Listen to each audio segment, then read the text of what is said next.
Boa noite, bom dia, boa tarde, não sei qual horário cada um de vocês vai ver esse vídeo. Meu nome é Josiane, eu estou aqui representando o Centro Espírita Amor, Fé e Luz, na cidade de Araxá, e sejam todos muito bem-vindos. Oi, Ju, boa noite, minha irmã, como é que vai? Vamos lá para mais uma sexta-feira, né? Então, nós estamos fazendo, desde a pandemia, essas reuniões aqui do Centro Espírita Amor, Fé e Luz, online, todas as sextas-feiras, às 19h30. E nesse mesmo horário, nós temos as nossas reuniões presenciais que acontecem toda terça-feira. Então, todos que estão aqui em Araxá, sintam-se inteiramente convocados para estarem conosco ao vivo, né? E a cores, como diz o outro, para uma leitura do Evangelho, para tomar um passe, para uma reunião pública, para estudo do Evangelho. E toda primeira terça-feira do mês, como toda primeira sexta-feira do mês, nós abordamos assuntos relacionados à psicologia espírita, e estamos hoje no segundo livro da série psicológica, que é o livro O Homem Integral. Nós vamos falar aqui do capítulo 3, mas antes nós vamos fazer a prece. Então eu convido vocês a fecharem os olhos, respirar fundo, conectar com as energias salutares daqueles que tutelam esse trabalho, aqueles trabalhadores de Eurípides, de Joana de Ângeles, que estão conosco nos intuindo, usando das nossas palavras para nos passar mensagens tão edificantes, tão importantes. Agradecendo o dom da vida, agradecendo a assistência, pedindo assistência para quem se encontra em sofrimentos, sejam eles de que natureza for, que encontrem coragem, fé, esperança no colo de Jesus. E que essas mensagens possam chegar a pessoas que vão ter seus corações tocados pela grande misericórdia do Pai. Que as nossas águas possam ser fluidificadas, onde quer que tenha um ser vivo, não só humanos, mas onde quer que tenha uma criatura, que ali esteja uma água pura, a bênção do nosso Pai, derramada sobre todo o orbe. Que as nossas palavras possam ser iluminadas, que possam ser ditos aqui todos aqueles conselhos que Joana de Ângeles trouxe a pedido de Jesus, através do nosso querido Divaldo Franco. Que os mentores possam estar presentes para nos auxiliar na explanação do Evangelho de hoje. Que assim seja. Bom, então, com muita satisfação, nós vamos hoje abordar aqui o capítulo 3. Ele fala sobre a busca da realidade. E só assim para a gente recordar um pouquinho, né? Na última explanação aqui sobre Joana de Ângeles, nós estávamos falando sobre o ódio, sobre o suicídio, sobre vários mecanismos de fuga, sobre não aceitação das nossas realidades, sobre o que nos traz ansiedade. Então, a nossa conversa com a Joana de Ângeles foi sobre homens, aparência, né? Aquelas questões que nos levam a mostrar algo que o nosso coração está sentindo diferente e nós não colocamos para fora, nós não temos a coragem de expor as nossas verdades. E também sobre fobia social, causada também por isso, né, por nós sempre querermos esconder quem de fato somos, talvez até em processos inconscientes a gente faz isso. Então hoje nós vamos falar, dando sequência nesse assunto, sobre a busca da realidade. Então nós vamos falar sobre o autodescobrimento, o tão falado autodescobrimento. E ela começa aqui falando o seguinte: o esforço para a aquisição da experiência da própria identidade humanizada, vamos prestar atenção nesse termo, identidade humanizada, leva o indivíduo ao processo valioso do autodescobrimento. Então só aqui a gente pensa o seguinte: o que é identidade? Então se nós hoje chegarmos em qualquer estabelecimento aí, vamos fazer uma ficha,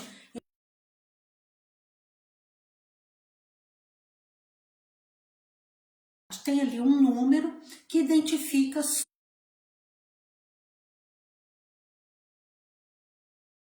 vinda. Então, esse documento de identidade é aquele único, é aquele que vai identificar só você, não existe outra pessoa aqui nesse planeta Terra que tenha o mesmo número de identidade igual ao seu, pelo menos no Brasil. Eu não sei como é que a Ju pode até falar isso aí melhor que nós, mas pelo que me consta, o pouco que eu sei, ignorante nesse assunto aí, eu acredito que não tenha outra pessoa com a mesma identidade que eu, até porque ali vai ter Josiane Ferreira Trindade, nome do meu pai, nome da minha mãe, minha data de nascimento e um número.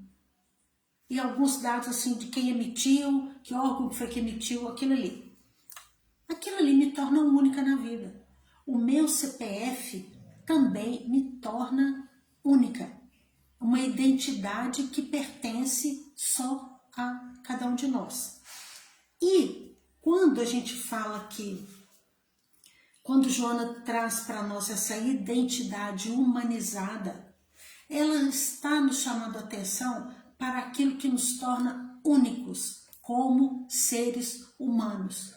Uma identidade é um perfil de indivíduo, de ser humano humanizado. Hoje, quando a gente fala tudo assim, a massagem humanizada, a profissão humanizada, medicina humanizada, alguma coisa humanizada, o que vem na nossa mente na hora? Alguma coisa que esteja mais acolhedora, que entenda um pouco mais o perfil de um ser humano, não só como um corpo, e sim um corpo que tem alma, que tem sentimentos, que tem emoções e que precisam ser vistas.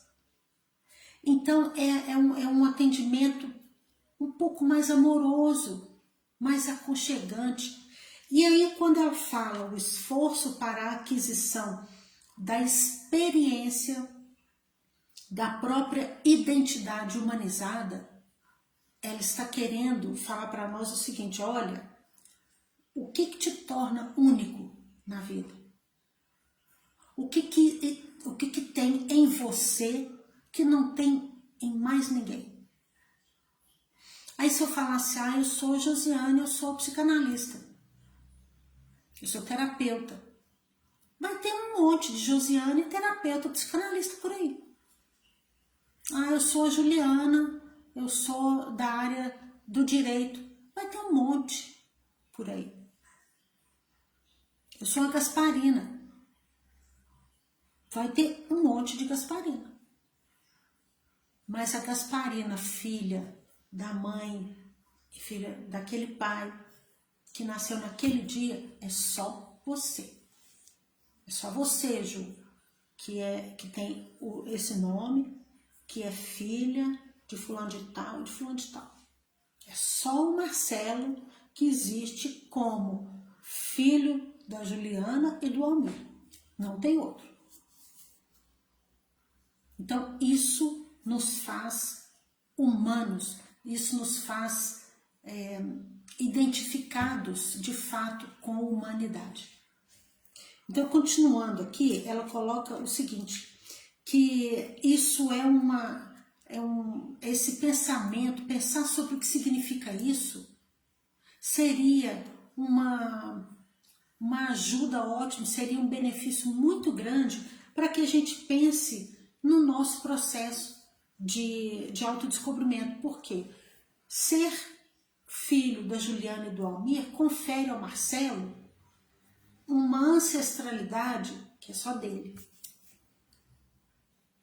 Então, o nosso processo de família aqui no planeta Terra, como encarnados, confere a nós valores, crenças, desejos, costumes que são só nossos, pertencem só à nossa família e que precisam ser avaliados.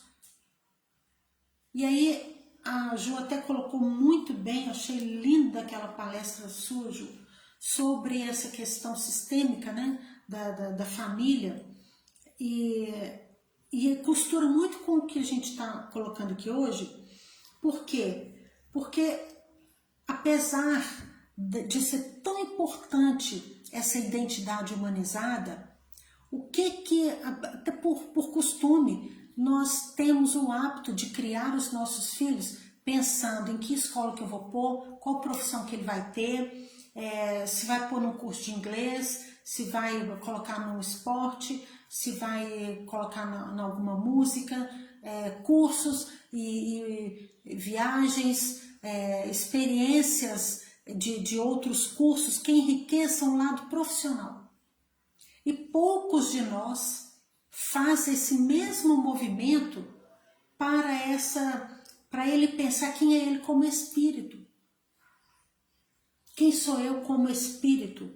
Então, o Ocidente tem muita dificuldade nisso. Não é uma cultura nossa, tanto quanto os orientais, em que as crianças já são criadas de uma maneira a facilitar esse contato espiritual, esse desenvolvimento espiritual aliado ao material.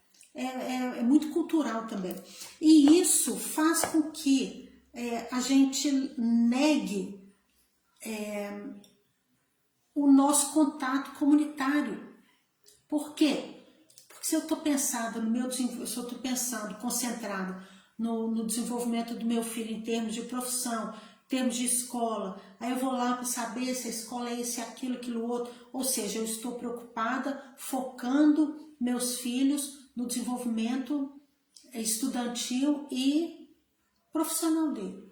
Mas que hora que eu faço todo esse movimento com tanto empenho ao lado espiritual dele? E isso faz com que ele também assimile que ele tem que cuidar de si, que ele tem que estar envolvido em atividades que desenvolvam isso nele. E aí o contato social, querendo ou não, vai ficando um pouquinho prejudicado com isso. O contato como comunidade, ele fica a desejar. E aí, baseado nisso também, nesse foco, a gente vai pensar no imediatismo, na satisfação rápida das necessidades. Quando a gente vê esse filho já chegou numa época de fazer uma faculdade, e aí a gente tem assim aquela ambição profissional que está totalmente correta. A gente precisa sim focar nesse lado material, afinal de contas a gente está vivendo no mundo material. Nós precisamos de várias experiências no sentido material. Só o que Joana fala é que só isso não nos dá a paz interior. Porque de tanto focar nesse caminho profissional, a gente vai se sentindo sozinho. Porque nem dá tempo de fazer um social tanto quanto a gente gostaria. E isso não dá paz. E aí, todo esse processo acelerado porque não dá tempo e a sociedade é muito competitiva. Isso tudo tira a gente desse convívio, desse equilíbrio que deveria existir entre a busca pelo triunfo material e pelo autodescobrimento. E aí é claro que entra as questões espirituais, ou seja, nós precisamos pensar na nossa origem. Nós temos uma origem divina. Isso tudo fica, esse competitivismo individualizado, ele cria aquele clima assim, aquele vazio, porque nós nos preenchemos em contato com o outro também. Mas, apesar de estar em contato individual comigo mesmo no sentido profissional, se eu não me busco interiormente, eu caio naquele vazio, naquela insatisfação, parece que naquele clima que está desagradável, parece que nada me preenche, parece que nada é suficiente. E aí eu penso, né, quando eu formar, eu vou estar em paz, quando eu formar, eu vou estar feliz, sempre quando eu casar, vai ser uma outra conquista.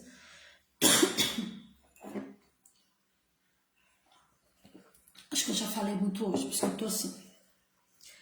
Então, essa ascensão do ser humano, na verdade, no sentido mais amplo, só vai ser possível e vai ser agradável se a gente aliar as duas coisas. Enquanto a gente não consegue aliar o material com o espiritual, vai ficar nesse clima esquisito. Parece que nada nos preenche. E aí, nesse sentido tão competitivo, nesse sentido muito competitivo, ela coloca aqui que o nosso sucesso ele vai ser possível mediante a queda de alguém, porque eu vou estar sempre tirando alguém de algum lugar, né? É como se fosse assim, mesmo que eu não queira, eu vou ter adversários de um jeito natural, mesmo que eu não queira prejudicar a ninguém. Então, vou dar um exemplo assim, vou dar um exemplo aqui bem prático, e clichê, né? Eu tenho, vamos supor, uma fábrica de bebidas. A gente sabe que bebida faz mal, se ela for desregrada. E aí, o que vai sustentar a minha fábrica de bebidas? Quem estiver, muito provavelmente, muito gostador, muito afinizado com a bebida. Quem não vai me sustentar, vai tomar uma ali, uma aqui, mas não vai ser o suficiente para sustentar o meu empreendimento. E aí, o que vai me alimentar? A sociedade, ela fica um sistema alimentando o outro. Eu tenho uma fábrica de bebida. Eu vou me alimentar, eu vou precisar de quem beba, e de quem beba, muito provavelmente, de um jeito desregrado, compulsivo, para que a minha fábrica vá para frente. Então, eu tenho a fábrica de bebida, costurei direitinho com quem gosta de beber. E aí nós temos várias situações assim. Por que aí vamos colocar também no sentido positivo, né? Por que eu estou aqui agora, na frente da câmera, falando online? Porque tem vocês aí do outro lado que me assistem.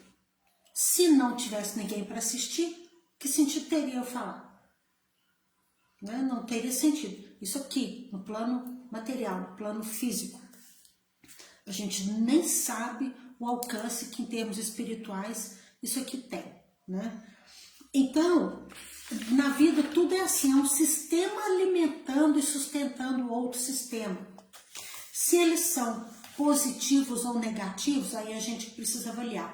Mas essa questão da troca energética, da troca material, da troca espiritual, sempre acontece. E aí a gente precisa de pensar se nessa contribuição, por exemplo, que as pessoas dão para a minha fábrica de bebidas, se ela é saudável ou não. E aí eu não vou me contentar só com a fábrica de bebida, eu vou pensar o que que pode ser que sustente melhor, onde que a bebida combina? Combina com um clube, final de semana, então eu vou abrir um clube. Aí eu já vou aumentando meu empreendimento material para que eu cerque um número maior de pessoas e envolva todas elas naquele sistema material em que eu estou ganhando o meu sustento, mas eu quero mais e mais e mais e vou investir muito nessa questão das atividades, dessa luta pelo meu ganha-pão. E talvez esse meu ganha-pão não seja tão feliz no sentido de colaborar com o bem-estar das pessoas. Porque se eu coloco no mundo algo que seja negativo, talvez eu colha consequências disso, né, no dia de amanhã. Então, é pensar nisso daí. E aí, naturalmente, nessa busca pela minha prosperidade material, eu vou ignorando de novo, continuo ignorando toda a necessidade do meu autodescobrimento, porque eu nem penso nisso. Vou deixar para pensar nisso lá quando a minha empresa de bebidas e de clube já estiver na mão dos meus filhos, e aí na mão dos meus filhos eu já estou velhinha, já não tenho mais meus pensamentos tão saudáveis assim, aí meus filhos aos pouquinhos vão me tirando dessa fábrica e vão assumindo o controle de tudo, e aí como eu não pensei em mim, eu vou chegar numa aposentadoria talvez assim, bacana, porque meus filhos, para me ver fora da empresa, vão me soltando de férias e com passeios que me sustentem ali, entre aspas, no meu descanso merecido, desde que eu não perturbe a evolução da empresa. Desde que eu pare de dar palpite, porque eu já estou velha, meus pensamentos já não sirvam mais. Entende como é que é a coisa? Aí eu caio na real de que eu já não estou prestando para a comunidade. De que a minha pessoa já está na desvalia. De que eu sou agora uma aposentada inútil. Que não entreguei minha energia para construir algo além dentro de mim mesma. E aí eu vou me sentir isolada, vou me sentir rejeitada, vou me sentir imprestável, porque as minhas ideias já não prestam, porque eu já estou velha, e estou fora do convívio social. Porque não fiz isso antes, não cultivei isso paralelo ao meu empreendimento. E aí eu vou ficar naquela aposentadoria vazia, sozinha e para baixo, né? Muita gente que aposenta, como não cultivou outros laços, como não cultivou outros afazeres e ficou só naquele serviço ali uma vida inteira, cai em depressão, adoece, exatamente por isso, porque ficou só ali, ó, naquela bitola, enxergando só aquilo que era negócio.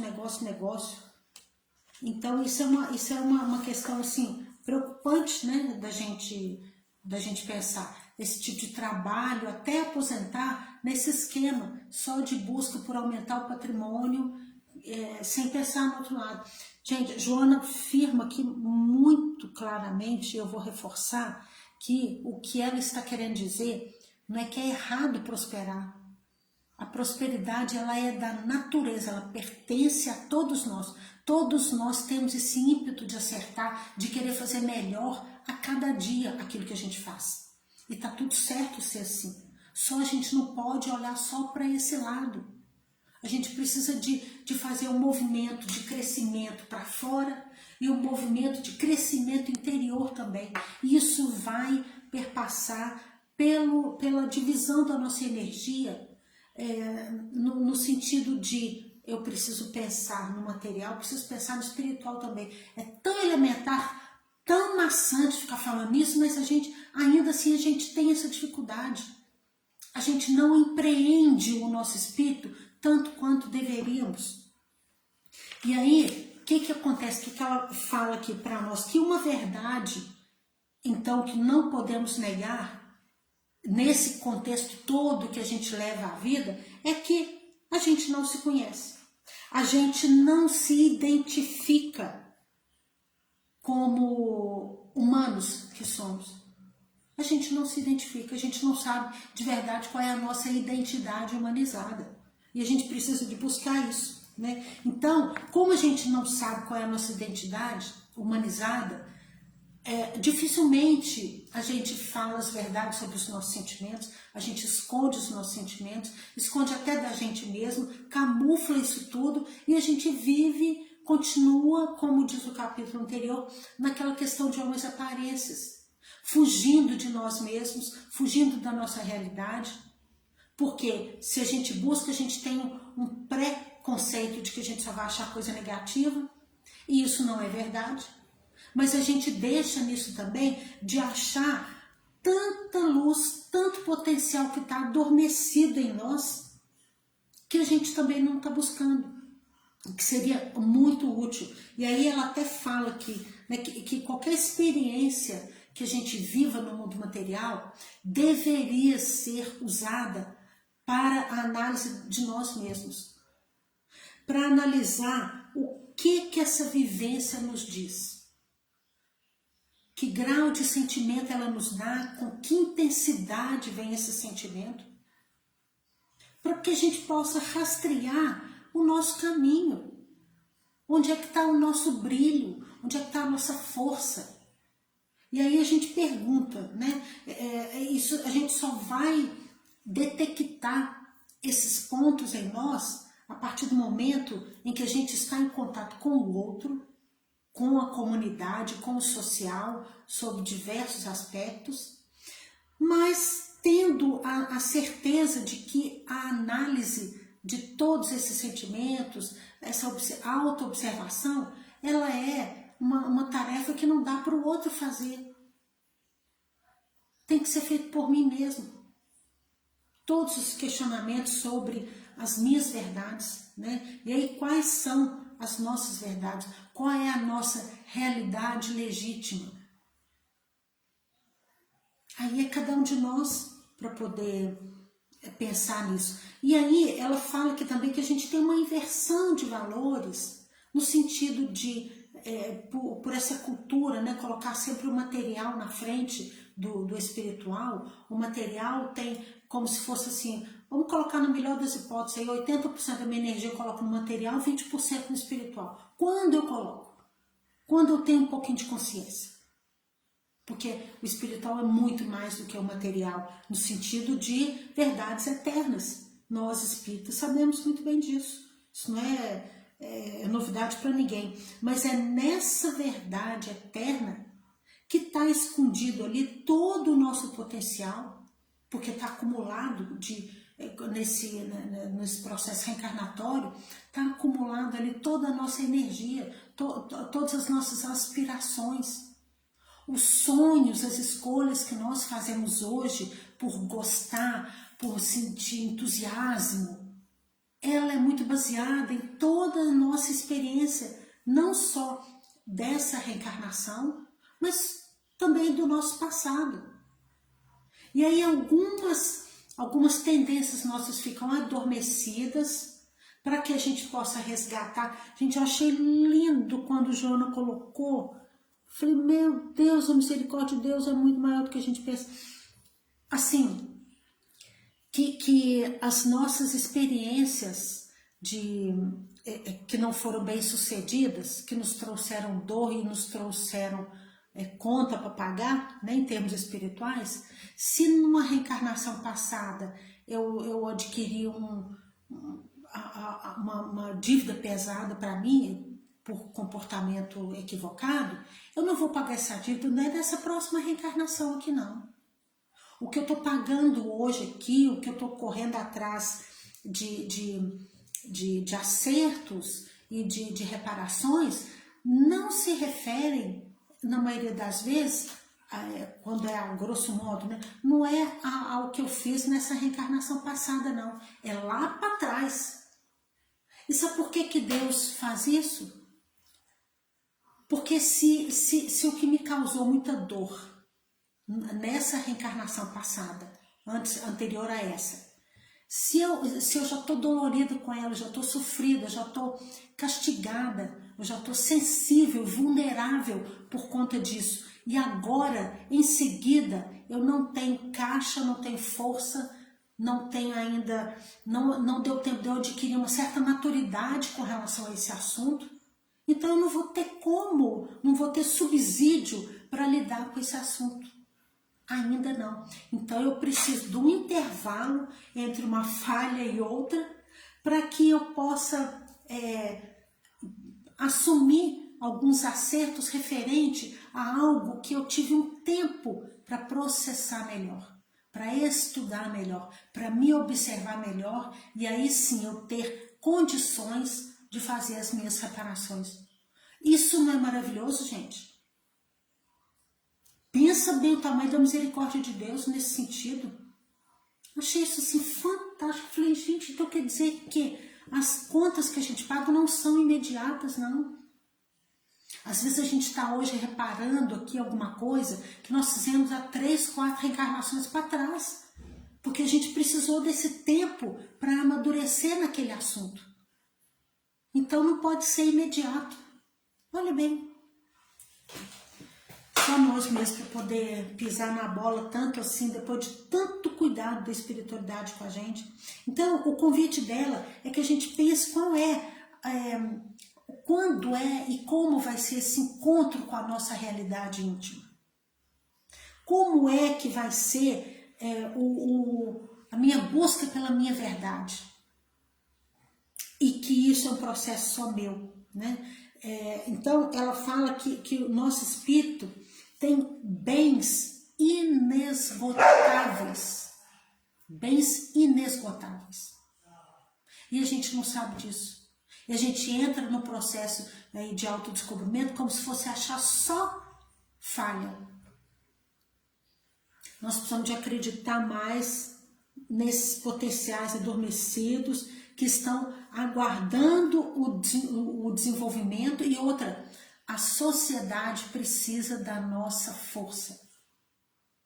Só que a minha força é uma, da Juliana é outra, da Gasparina é outra.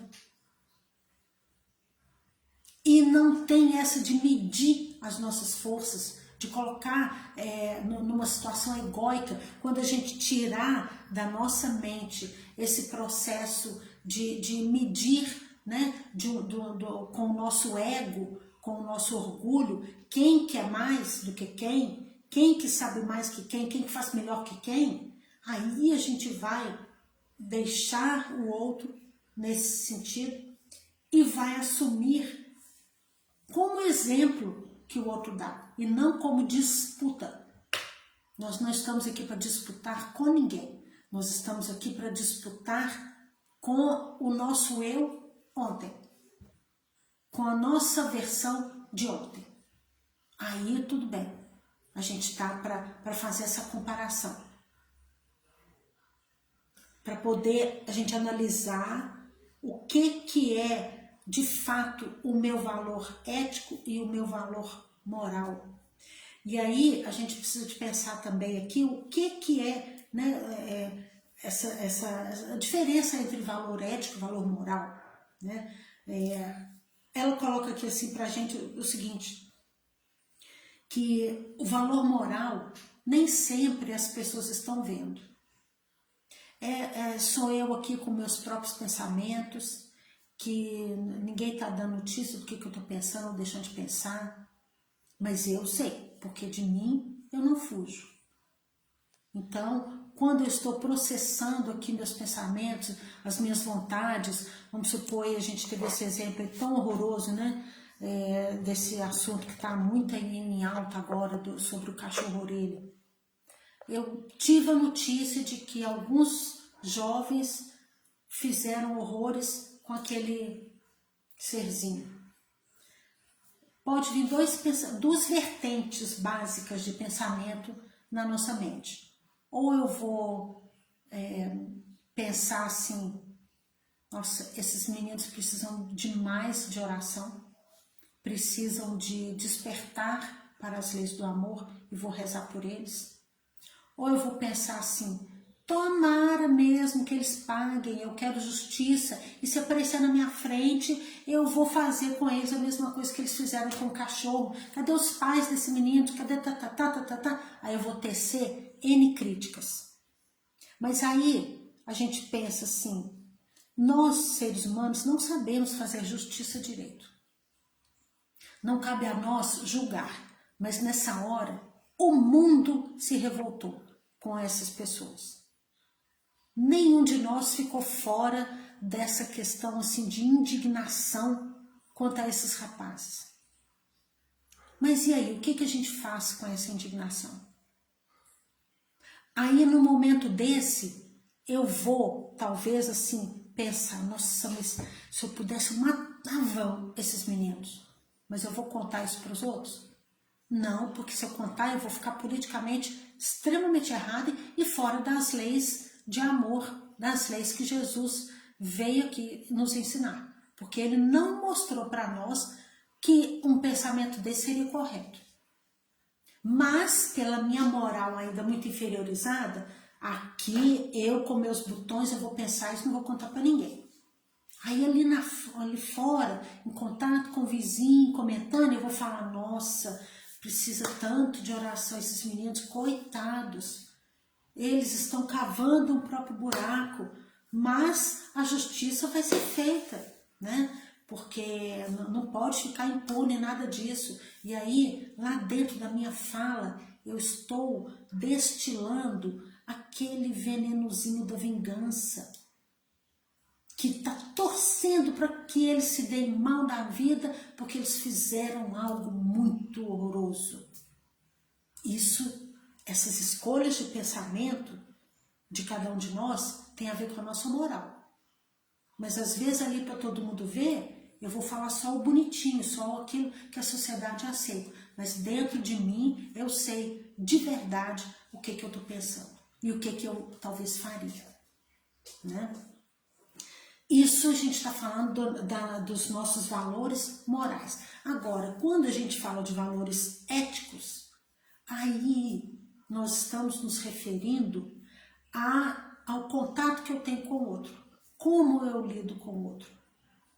Como é a minha relação social nessa questão de respeito, na questão da troca, na questão de cumplicidade, na questão da fraternidade, na questão da honestidade no meu trabalho ou nas minhas relações.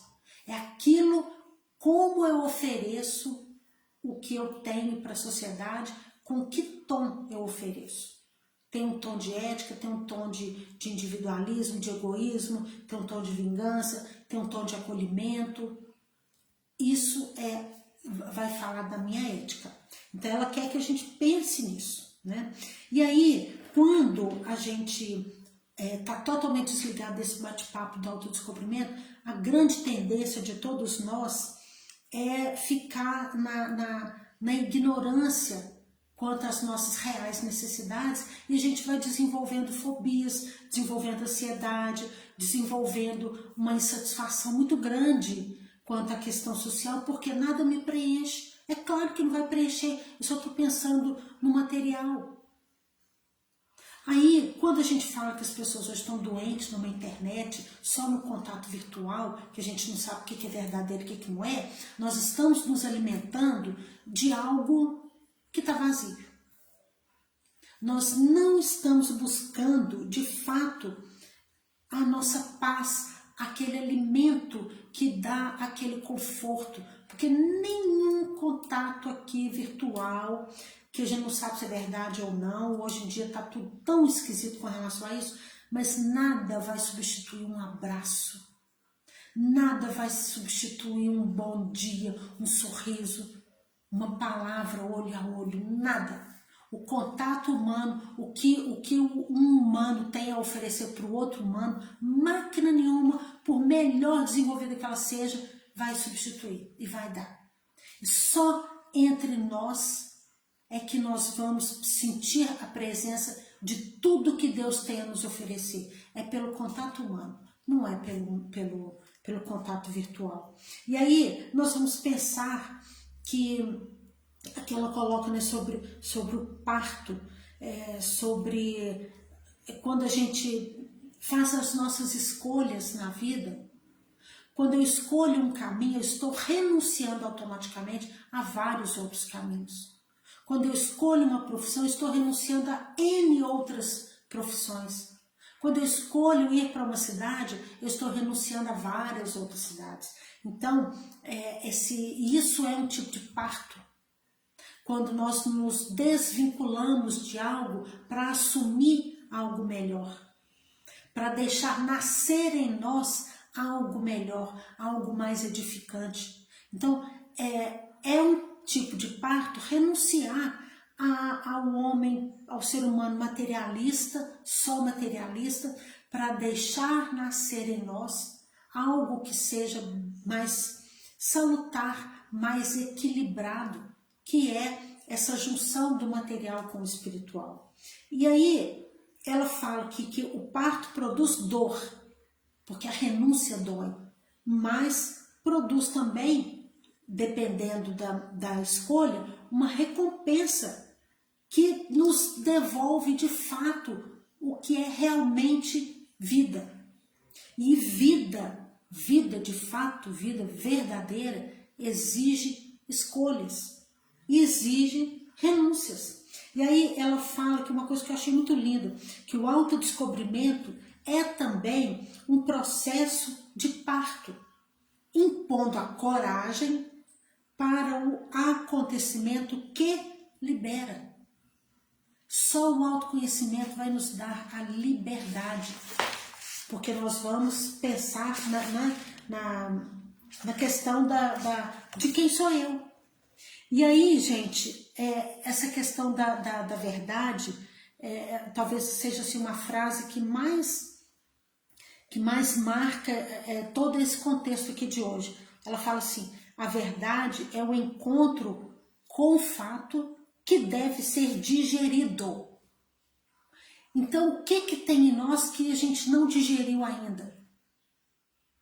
Nós precisamos ir atrás dessa verdade, né? E que essa verdade também, ela vai vir através de várias formas, se a gente souber aproveitar as nossas experiências do dia a dia. E aí a gente vai pensar no centro espírita, a gente vai pensar numa meditação, a gente vai pensar na arte, a gente vai pensar numa terapia, a gente vai pensar nos nossos contatos sociais, todos como forma de autoconhecimento, de buscar essa verdade, como um encontro com aquilo que a gente precisa ainda de pensar, de analisar, de formatar, de ressignificar, né? E pensando que o ser humano tem origem divina, nós entendemos que tudo que a gente quer fazer, a gente quer acertar, a gente quer prosperar, a gente quer melhorar, porque isso é a essência do bem, é a essência da evolução, é a essência do progresso em nós, em todas as partes. E então é muito necessário pensar que o autoencontro, ele faz parte da nossa condição humana, com toda essa ambição natural, essa ambição de nos conhecer, também ela precisa de passar a ser natural para nós, liberando um pouco desse imediatismo, dessa ansiedade que a gente tem de satisfação rápida das nossas necessidades, e pensar que esse autoencontro, essa conquista de nós mesmos, ela é um processo que vai se basear muito na confiança nesse processo, na confiança de que esse processo dá certo, na confiança do êxito de buscar a nós mesmos. É algo que vai nos trazer como resultado um respeito maior pela nossa própria essência, uma afeição maior pela nossa pessoa, porque isso é muito importante. Se eu não me sentir importante, se eu não ver importância em mim, como que eu vou doar de mim para uma sociedade que precisa dos meus atributos? E como que eu vou ter os atributos verdadeiros do outro se eu não olho isso tudo como uma verdade, se eu não me dou para a sociedade com as minhas verdades, e sim só com as minhas aparências? Fica tudo muito superficial, muito vazio, muito pouco perante tanto que nós temos a oferecer. Só que a gente precisa de enxergar tudo isso, né, que nós temos a oferecer. E isso tudo é uma das raízes mais profundas dos nossos problemas, das nossas dificuldades de lidar com o outro, de discernir os valores do outro, de discernir o que é as minhas verdades prioritárias e o que são aquelas minhas buscas que podem ser secundárias. A gente confunde por essa inversão de valores. Então, o que é para cada um de nós esse valor? O que é, por onde que está passando a minha busca de mim mesma? Maria Célia, que bom te ver, Maria Célia. Seja muito bem-vinda. Um abração grande para você. Então, gente, ela fala que nessa inversão de valores, da mesma forma que o amor se expande como força co-criadora, o ódio, a raiva, a indignação, a revolta, isso tudo destrói. Então, a gente precisa ver o que a nossa força de pensamento, o que a nossa força de vibração está alimentando. A gente está alimentando a competitividade entre nós humanos, ou a gente está alimentando aquele equilíbrio interno, aquela busca por mim mesma, eu estou alimentando os meus processos de autodescobrimento, então eu preciso pensar também, né? E esse equilíbrio entre o conhecimento material e o espiritual, ele vai me entregar o amor, vai me entregar o respeito, ele vai me entregar uma compreensão maior da minha origem, da minha essência divina, né? Só que Joana fala uma coisa aqui que eu achei muito interessante, que nem toda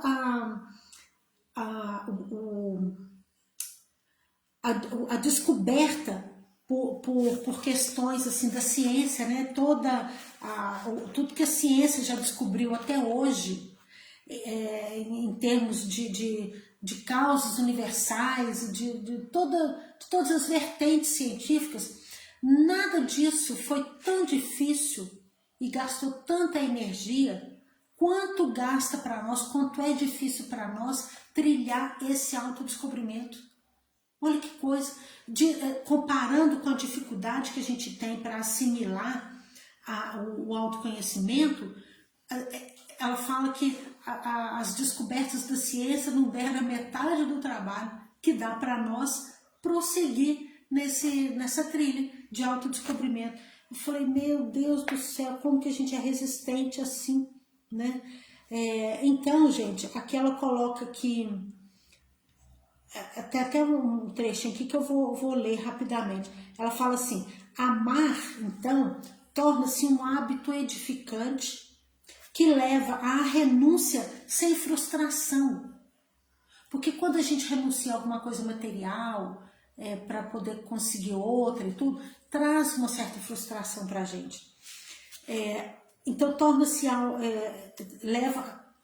amar torna-se um hábito edificante que leva à renúncia sem frustração, ao respeito sem submissão humilhante, leva à compreensão dinâmica, por revelar-se uma experiência de alta magnitude, sempre melhor para quem o exterioriza e dele se nutre. Ou seja, se eu souber de fato o que é esse auto-amor e o que é amar, quando eu estiver aqui fazendo alguma coisa para o outro, eu não vou fazer naquele sentido de eu sou melhor que você, eu sei fazer melhor que você. Quando eu der uma doação material, eu não vou me sentir superior materialmente àquele que recebeu, não vai ter essa subjugação, não vai ter esse tom de superioridade em nada. Vamos todos nos sentir por igual. E aí eu vou realmente assim pensar no que é a minha verdade.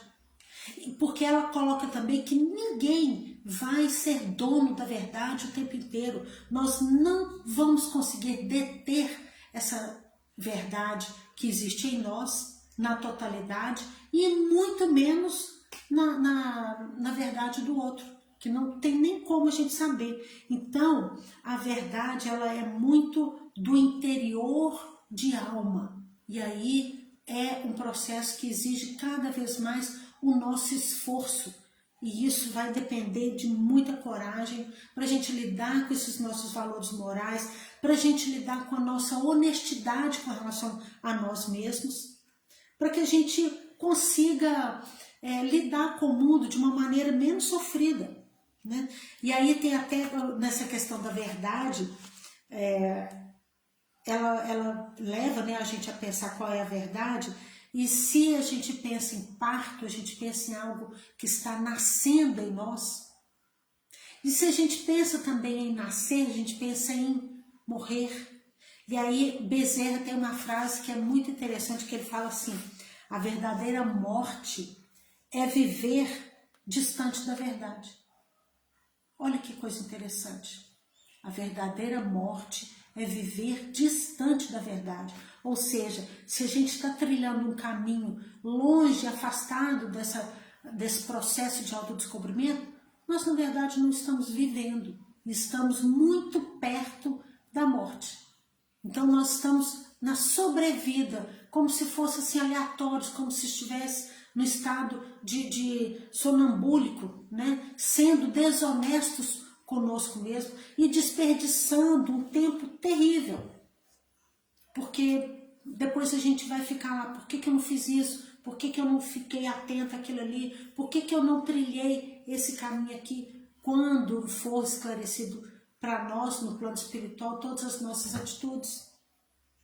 Então, vamos pensar que ela encerra aqui, falando aqui o seguinte: a aquisição da nossa verdade amadurece a cada um de nós, que a elege, ou seja, elege a verdade e habitua-se à sua força libertadora, pois que somente existe liberdade real se esta decorre daquela que nos torna humildes e fortes, abertos a novas conquistas e a níveis superiores de entendimento.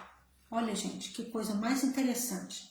Então, vamos pensar nessa nossa verdade como algo que vai nos amadurecer espiritualmente e que nós precisamos, assim, de tornar isso realmente um estilo de vida.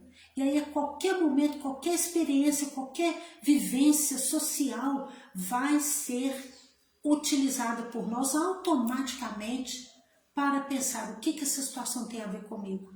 Por que ela me dá alegria, por que me dá tristeza, que sentimento é esse que desperta e o que tem em mim que está conectando com essa verdade do outro, com essa situação ou com essa fala, com a nossa vivência, da nossa rotina de um modo geral. E descobrir então dessa forma quais são aqueles atributos que eu preciso reconhecer, preciso diminuir o potencial deles em mim porque não me favorecem e não favorecem a sociedade, e quais são, em contrapartida, aqueles atributos que eu preciso assumir sem constrangimento, aquela força em mim para favorecer a mim e ao mesmo tempo estar favorecendo também a sociedade.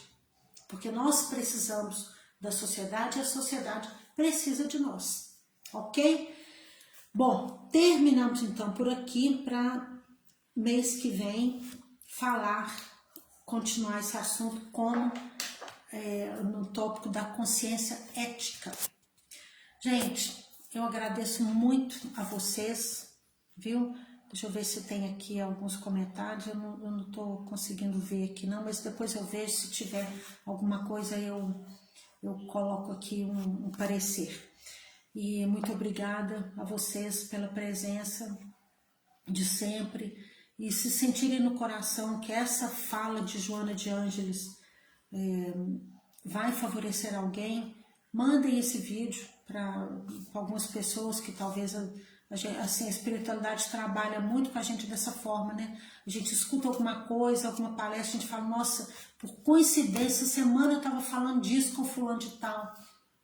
A gente tem muito disso, ou seja, a espiritualidade ela nos cerca de vários assuntos que estão ali pertinentes, que são necessários para nós no dia a dia.